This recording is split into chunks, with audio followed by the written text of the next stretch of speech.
வணக்கம். தமிழகம் முழுவதும் 1353 108ஆம் இருக்கு. அதுல 7000க்கும் மேற்பட்ட ஆண் பெண் தொழிலாளர்கள் சட்டவிரோத 12 மணி நேரம் வேலை நேரத்தை 2 ஷிப்ட் முறையில் பார்த்துக் கொண்டிருக்கிறார்கள். இந்த தொழிலாளர்களின் மீது நிகழ்த்தப்படக்கூடிய சட்டவிரோத நடவடிக்கைகளுக்கும் இந்த சேவை திட்டத்தில் தமிழக மக்களின் வரிப்பணம் முறைகேடு செய்யப்படுவதற்கு எதிராகவும் புகார் எழுப்பியதற்காகவும் சங்கம் கட்டமைப்பதற்காகவும் வழக்கு தொடுத்ததற்காகவும் நூற்றுக்கணக்கான தொழிலாளர்கள் சட்டவிரோதமாக பணி நீக்கம் செய்யப்பட்டிருக்காங்க.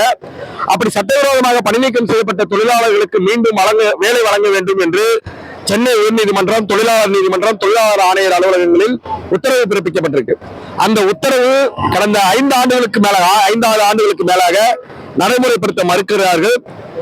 இந்த சேவை திட்டத்தை 108ஆம் சேவை திட்டத்தை அரசு தனியார் கூட்டு பங்கேற்பு முறையில் நிர்வகித்துக் கொண்டிருக்கக்கூடிய EMRGHS என்ற ஒரு தனியார் நிர்வாகத்திற்கு ஆதரவாக தமிழக அரசு செயல்படுகிறது. பாலியல் குற்றச்சாட்டிற்கு ஆளான அதிகாரிகளுக்கு பதவி உயர்வும், குற்றச்சாட்டு சுமத்திய பெண் தொழிலாளர்களை பணி நீக்கமும் எந்தவித விசாரணை நடவடிக்கையும் இல்லாமல் பணி நீக்கம் செய்தும் இந்த நிர்வாகம் நேர்மையற்ற தொழில் நடவடிக்கையில் ஈடுபட்டுக் கொண்டிருக்கிறது. அவர்களுக்கு ஆதரவாக தமிழக அரசு செயல்படுகிறது.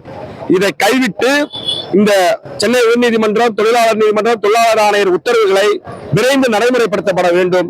அப்படி விரைந்து நடைமுறைப்படுத்தவில்லை என்றால் மாநிலம் முழுவதும் போராட்டங்களை முன்னெடுப்போம், வேலை நிறுத்தத்தில் ஈடுபடுவோம் என்ற அறிவிப்போடு இந்த கண்டன ஆர்ப்பாட்டத்தை இன்று சென்னையில் நடத்தி கொண்டிருக்கிறோம். அடுத்த கட்ட போராட்டம் அடுத்தடுத்த மாவட்டங்கள் நாகப்பட்டினம், மதுரை, கன்னியாகுமரி என்று தமிழகம் முழுவதும் போராட்டம் நடைபெற இருக்கிறது. தமிழக அரசு விரைந்து நடவடிக்கை எடுக்கவில்லை என்றால் வேலை நிறுத்தத்துக்கு செல்வோம். ராஜேந்திரன், மாநில பொதுச் செயலாளர், 108ஆம் தொழிலாளர் சங்கம், தமிழ்நாடு இணைப்பு CYTU. நன்றி.